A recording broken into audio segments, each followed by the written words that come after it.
Direto ao ponto. Entrevista. Programa Direto ao Ponto Entrevistas. Hoje, quinta-feira, é dia de nós recebermos aqui o nosso amigo Ítalis, que vem ao nosso programa para falar de mais um assunto, de mais um tema. Toda semana nós temos aqui os nossos convidados psicólogos, a Aline e também o Ítalis. Hoje é a vez do Ítalis aqui conversar conosco a respeito as 4 contraindicações para a hipnoterapia.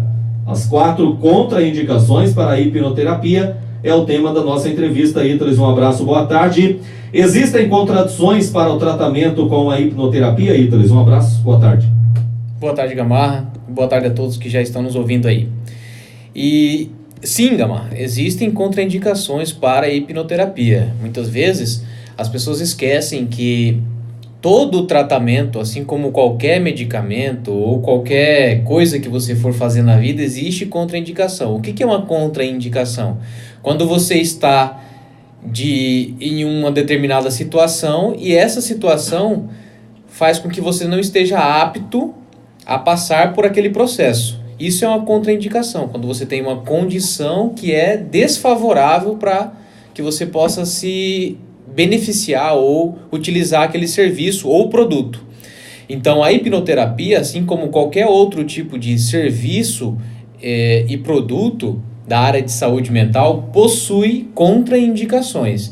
E é justamente para isso que a gente está aqui hoje, para discutir quais são elas.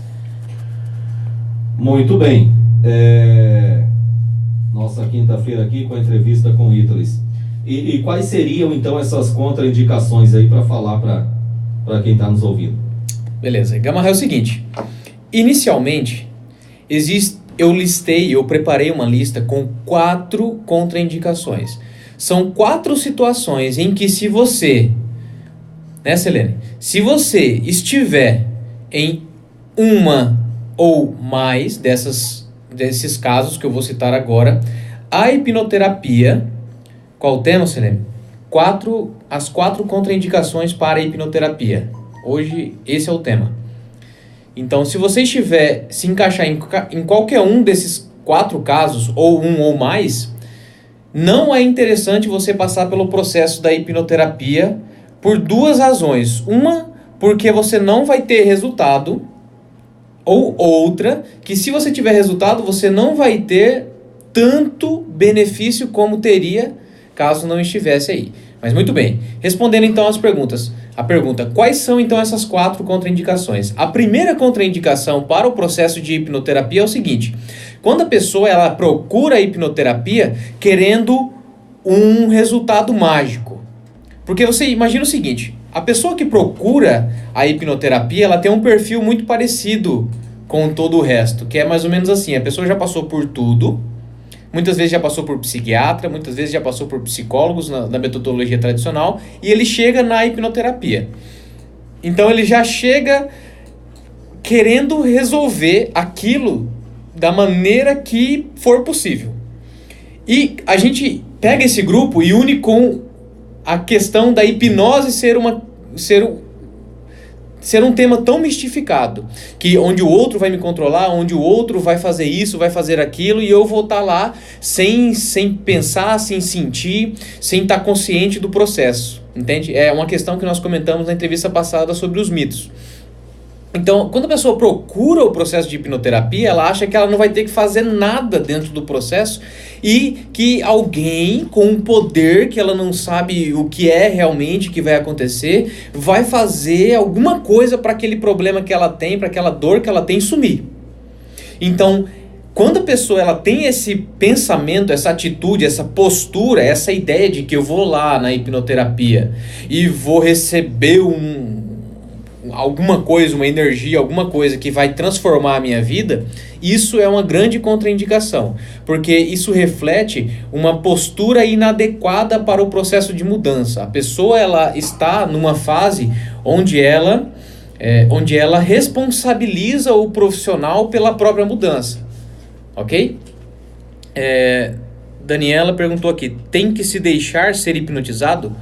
Sim, com certeza, Daniela, a única forma de você ser hipnotizado é se você se hipnotizar. certo? É você se permitir se colocar naquele estado de hipnose. Então você recebe uma instrução de um profissional e você segue essa instrução. Se você não seguir porque você não quer ou porque você está desconfortável com aquilo, acabou, você não vai ser hipnotizado. Beleza? Então, seguindo, essa é a primeira contraindicação, de que a pessoa ela chega lá com um pensamento de que vai receber uma mudança mágica na vida dela, e não vai acontecer isso. Então, se você tem esse pensamento de que vai ser a resolução, a coisa que vai mudar a sua vida, não vai lá. Entendeu, né, Daniela? Beleza, obrigado. Segunda contraindicação para o processo de hipnoterapia. Quando a pessoa quer fazer o processo para mudar o comportamento de outra pessoa. E Gamarra e vocês que estão ouvindo em casa e acompanhando pelo rádio ou aqui pelo meu Instagram, vocês não sabem o quanto que isso é comum. A pessoa ela vir procurar o processo de tratamento porque ela quer que outra pessoa mude. Então é mais ou menos assim, a mulher chega, um exemplo bem frequente, a mulher chega e ela fala que o marido dela é indiferente, o marido dela é indiferente, é desinteressado. E aí ela acredita que aquilo também é responsabilidade dela, mas ela quer que o marido mude, então ela vai fazer o processo para poder mostrar para o marido que ela está melhor, que ela está diferente, para poder ele agir diferente. Olha só a roubada, olha só o pensamento infantil que muitas vezes a gente tem. Quando você vem com esse pensamento para o processo terapêutico, para a terapia, para a hipnoterapia, eu já alerto de cara. Eu já pergunto por que você está aqui. Se de alguma maneira eu entender que a pessoa está ali para isso, eu dispenso ela do processo, porque eu sei que ela não vai ter o resultado que ela está querendo, que é mudar o outro. Afinal de contas, quem está no processo de terapia é a pessoa que me procurou, e não o marido, o filho. Eu dispenso com muita frequência. Vem o filho, por que você está aqui? Eu estou aqui porque minha mãe falou para eu vir. Entende? Até porque essa aqui é uma outra questão que eu vou comentar no próximo contraindicação. Mas agora, nesse momento, a pessoa que chega, ela muitas vezes ela chega querendo mudar o outro. Eu quero que tal pessoa mude. Eu falo, então traz ela para cá. Então, ela que tem que fazer o processo, não é você que tem que fazer o processo. Então, quando você tem essa ideia de que você vai passar porque você quer que a outra pessoa mude o comportamento dela com relação a você, por mais que o nosso comportamento de maneira direta e muitas vezes indireta influencie o comportamento das outras pessoas, não deve ser esse o objetivo principal, porque dificilmente isso vai acontecer. Você vai passar pelo processo, olha só, você vai passar pelo processo, você vai fazer um limpa em todo o lixo que tem na sua história por trás daquele problema que você está sentindo, e você vai chegar em casa e a pessoa que está lá vai estar exatamente igual a quando você saiu de casa. E aí você vai falar assim, putz, mas eu fiz tudo isso e você continua do mesmo jeito. Entende? É um querer se decepcionar de maneira até consciente. Então, esse é a segunda contraindicação. A terceira contraindicação, que eu até já introduzi nessa que eu acabei de falar, é quando você vai fazer o processo obrigado. Quando alguém te puxa pela orelha e fala, vai lá fazer. E existe muita recorrência de casos assim também. Como eu vinha dizendo, eu dispenso com muita frequência filhos, né, que são jovens que chegam para ser atendido. Eu estou aqui porque minha mãe falou. Aí, o que é interessante, a pessoa faz o processo comigo, ela vê uma melhora, ela sente uma melhora, ela vive uma melhora tão grande na vida dela que ela quer que outras pessoas do convívio dela também façam. E aí então ela começa a dar aquela cutucada, quer que vai lá, quer que vai. Só que a pessoa em si, ela não quer mudar, ou ela ainda não está preparada para mudar, ela acha que ela não precisa mudar, ok? E ela chega na minha frente e geralmente acontece assim, eu vou dar um exemplo do que aconteceu até na semana passada. A pessoa chega e fala, eu tô aqui porque a minha irmã falou que eu faço isso, que eu faço aquilo, que eu faço isso, que eu faço aquilo, e ela acha que isso não é bom para mim. E eram de fato situações que eram ruins, né? Eram comportamentos que traziam prejuízos para a vida dela. Só que aí eu perguntei, eu falei, ok, legal. E como é que você se sente fazendo isso, com esses comportamentos? Aí ela falou assim para mim, eu tô de boa, para mim é tranquilo, eu até me sinto bem fazendo isso. Consegue compreender aqui que nesse momento a pessoa, ela caminhou ela para o processo de tratamento. Quando a pessoa não tem essa visão de problema que o outro tem, ele não vai desempenhar, não vai despender energia para mudar, porque ele acha que não precisa mudar. Só os outros precisam. Existem pessoas que chegam, Ítales, eu quero parar de fumar, é possível? Claro que é possível, e de maneira muito rápida. Você quer parar de fumar? Na verdade, eu não quero. É porque as pessoas ficam reclamando, minha mulher, minha filha fica reclamando que o cheiro de cigarro não é legal. Então não é pra você, você não quer. Entende? Você está aqui obrigado, você está aqui porque outras pessoas disseram que você está fazendo errado. Enquanto você não perceber que você está fazendo errado, não existe mudança.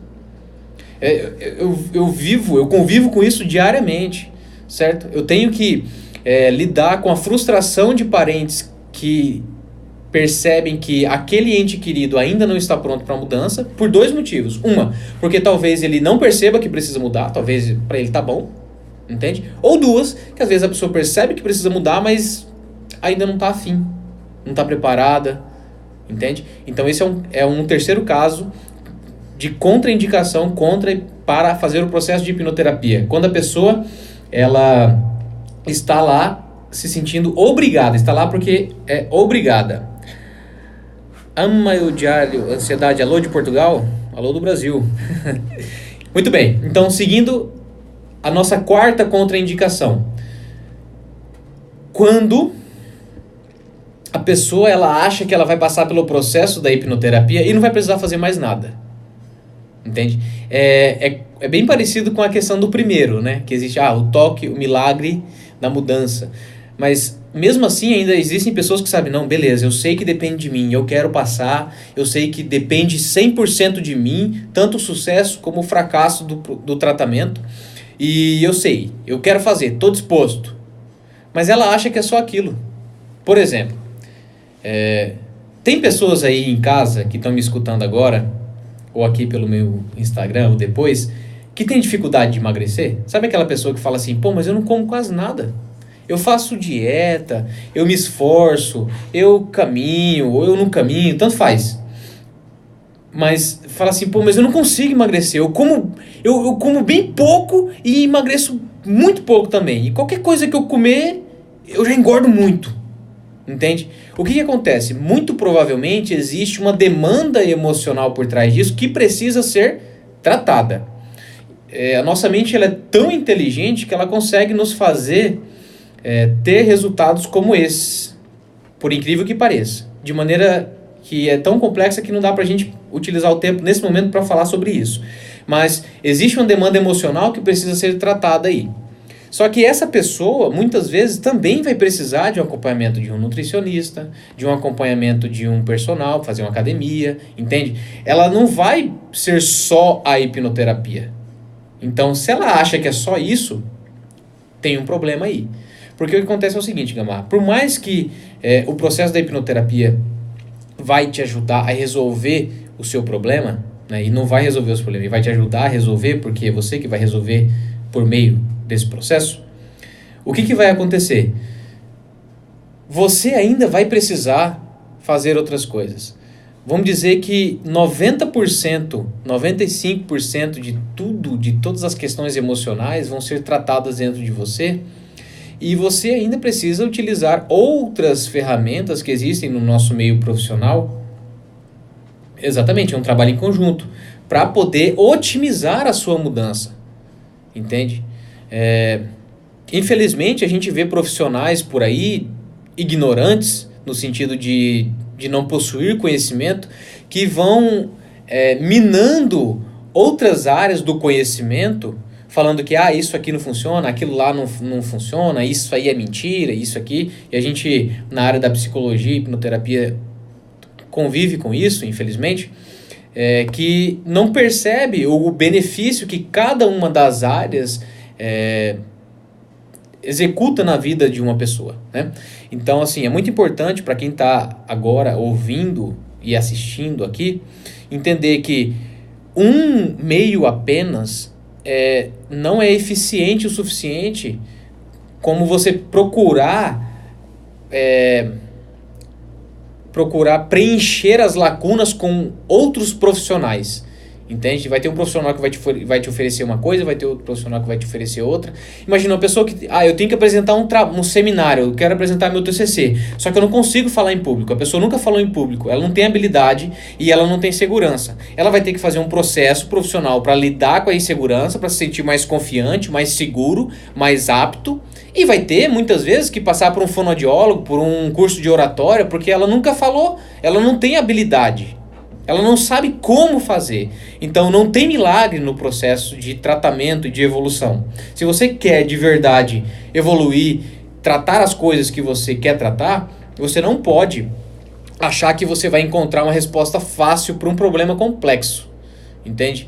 Existe sim possibilidade, pode ser muito rápido, mas você tem que estar disposto a fazer o que for necessário para poder executar. Então, para que a gente possa fazer uma revisão aqui, quais são então as 4 contraindicações para a hipnoterapia? A primeira é você chegar querendo um toque mágico da mudança, um milagre. Isso não vai acontecer. A segunda coisa é quando você vem para o processo querendo que outra pessoa mude. Isso não vai acontecer. Quem está lá é você e não o outro. Terceira contraindicação é você fazer o processo obrigado. Isso não vai ajudar porque você não tem a configuração interna necessária para poder mudar. E a quarta contraindicação para a hipnoterapia é quando você acha que só o processo da hipnoterapia vai te ajudar. Você vai sair de lá frustrado, porque ele vai te ajudar muito, mas não vai ser o suficiente. Você vai ter que estar disposto a fazer outras coisas para poder melhorar ainda mais. Aí... todo mundo entendeu aqui com relação a essas 4, né? Agora, pra gente passar para a última pergunta aí, Gamarra, perguntaram aqui, aí eu faço procrastinação. Realmente, a procrastinação é uma forma que a sua mente encontra de maneira fácil. Procrastinação é uma maneira que a sua mente executa para te afastar do sucesso, ok? Quanto mais você faz aquilo que você precisa fazer, mais perto do sucesso e da felicidade e da riqueza você está, correto? Para que você se afaste disso, quando você acha que talvez não mereça, quando você precisa se sentir culpado, a sua mente vai então protelar, vai jogar isso mais e mais para frente. É só uma estratégia que você possui aí dentro e que se você tratar o que está por trás, essa procrastinação ela também some. Legal? Vamos lá. Muito bem, 1h07. E se a pessoa ela não se encaixar em nenhum desses casos aí que você citou, como é que faz? Legal. Então, assim, se a pessoa se encaixar em qualquer uma dessas contraindicações, não faça hipnoterapia por enquanto. Enquanto não resolver essa pendência de qualquer um desses casos que eu coloquei. Agora, se você nem quer receber o toque mágico da mudança, ou seja, você sabe que é responsável pela sua própria mudança, que você tem que trabalhar para isso, aí dentro de você e fora. Se você não quer mudar a outra pessoa, mas sim você mesmo, se você quer mudar a si mesmo, a evoluir você mesmo, se você não é o tipo de pessoa que está indo obrigada, ou seja, se você está indo porque você quer, porque você percebeu que você precisa melhorar, que você quer melhorar, e se você sabe que além do processo de tratamento, você também vai ter que estar disposto ou disposta a fazer outras coisas, se você não se encaixa em nenhuma dessas contraindicações, você tem quase 100% de chance de ter um sucesso tremendo na hipnoterapia, no processo de hipnoterapia avançada, que é o processo que eu utilizo, em uma sessão.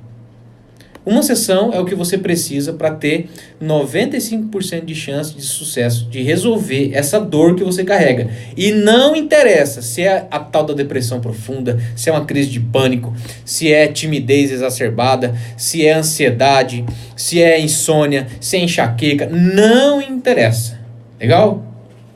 Legal, Daniel. Obrigado por estar acompanhando e gostando aí. Então, se você não se encaixa em nenhuma dessas 4 contraindicações, a chance de você ter um sucesso no processo de hipnoterapia é muito grande. E eu fico muito feliz quando eu faço retornos de pessoas que se permitem de verdade a mudar. Entende? Porque o retorno é muito gratificante. Então, respondendo a sua pergunta, se existe alguém que não se encaixe em nenhuma das 4 contraindicações, o resultado é um sucesso quase que certeiro. Eu digo quase porque depende da pessoa, depende de outros fatores sistêmicos, mas que não vem ao caso aqui nesse momento. Antes de você comentar qualquer coisa aí, Gamar, fases online ou tem que ser presencial? Pessoal, é o seguinte, hipnoterapia profissional só pode ser feita de maneira presencial, ok? Por quê? Eu tô lá trabalhando com uma pessoa e surge uma cena, uma situação em que ela precisa ser trabalhada, e essa cena é uma cena de abuso sexual, e a pessoa tá ali lidando com um abusador e pá, cai a energia, cai a internet. O que acontece nesse momento? Onde fica a minha postura como profissional para dar o suporte para aquela pessoa, para que o processo tenha um fim ali, para que se finalize, para que se conclua aquele processo. Então é muito importante entender que hipnose a gente faz pela via virtual. A gente grava um vídeo, a pessoa segue as instruções do áudio, legal. Agora a hipnoterapia, o processo terapêutico, ele tem que ser da maneira profissional, da maneira adequada, ele tem que ser presencial. Tem algumas outras perguntas aqui, deixa eu ver. Entrevista muito boa mesmo, bom que esclarece que a hipnoterapia não faz milagres. Com certeza, não faz milagre. E é por isso que funciona. Muito bem, tem uma pergunta aqui, tá querendo saber qual a diferença da hipnoterapia do estado de transe. Tem um estado de transe? Certo. Pessoal, é o seguinte, estado de transe é assim. Lembra que eu já expliquei aqui a diferença de hipnose e hipnoterapia, certo? A hipnose é um estado natural da mente, certo? A gente entra e sai da hipnose o tempo todo, o dia todo. Quando você está concentrado vendo um filme que você não escuta alguém te chamar do seu lado, você está em hipnose. Quando você está dirigindo, passa por um lugar que você não se lembra, você está em hipnose. Quando você está concentrado, lendo um livro, toca o telefone, toca a campainha e você não escuta, você está em hipnose. Tudo é hipnose, ok? Quando você está em hipnose, você emite alguns sinais que a gente observa quem está fora, certo? E são vários sinais. A pálpebra, os olhos, eles têm um movimento, geralmente a temperatura da pele se abaixa. Não precisa ocorrer necessariamente todos, mas alguns deles a gente observa, ok? A face, ela dá uma relaxada boa. Então, isso são sinais de transe, ou seja, que você está em hipnose. Qual a diferença da hipnose, desse estado de transe, para a hipnoterapia? É que a hipnoterapia é quando você conduz a pessoa para o estado de hipnose e executa um processo terapêutico enquanto ela está em hipnose. Entende? Então, hipnoterapia é uma terapia por meio da hipnose. É uma terapia onde nós pegamos a hipnose como ferramenta para conseguir fazer o processo. Então, essa é a diferença. Mais alguma outra pergunta aí, Gamar? Não, por enquanto. Tem uma que é: como superar o medo? Não tenho confiança em mim. Ela está lá. Ok, eu não consigo ver o resto da pergunta aqui porque o cardzinho é menor. Mas como superar o medo? Não tem confiança em si. Ela está lá fazendo hipnoterapia. Ok? Procura um profissional onde você possa resolver o que está por trás disso. Ok? Essa sensação de medo, seja um medo que você não sabe do que é, ou um medo específico, como uma fobia de barata, rato, morcego, seja lá o que for, existe uma demanda emocional por trás que está fazendo com que a sua própria mente crie uma estratégia para gerar mais daquela emoção. Então, imagina o seguinte, imagina que durante a sua vida você foi programado para sentir, você foi programado para sentir culpa, certo? Eu fui programado para sentir uma culpa. O que acontece? A partir desse momento que a sua mente entende isso, ela começa a executar estratégias no mundo real aqui fora para que você sinta cada vez mais culpa. Então você vai ser o tipo de pessoa que talvez vai ser agressiva, para poder a outra pessoa se magoar com você e você falar: putz, eu fui agressiva com ela, por isso que ela se afastou de mim. Você vai procrastinar, você vai vai deixar as coisas importantes para depois você falar assim: putz, eu sabia que tinha que entregar, mas eu sou um grande bosta mesmo, entende? Então, quando existe uma demanda emocional, essa demanda ela vai se expressar aqui fora como um sintoma, como uma doença. Então, é preciso a gente entender o que está por trás para poder resolver. Então, como que a gente supera esse medo? Tratando. Tem que tratar o que está por trás dele. Muito bem, 13 horas e 14 minutos, 1h14. Ítales, obrigado mais uma vez pela sua vida e até o nosso próximo encontro aqui. Muito bem, Gamarra. Muito obrigado aí pela receptividade de sempre. Obrigado a todos por participarem, pelas perguntas e por acompanhar aqui na rádio, tanto em casa como no trabalho, ou o pessoal que está no carro aí, e aqui no meu Instagram também. Muito obrigado e até a próxima entrevista. 1h14 minutos, hora certa, Supermercados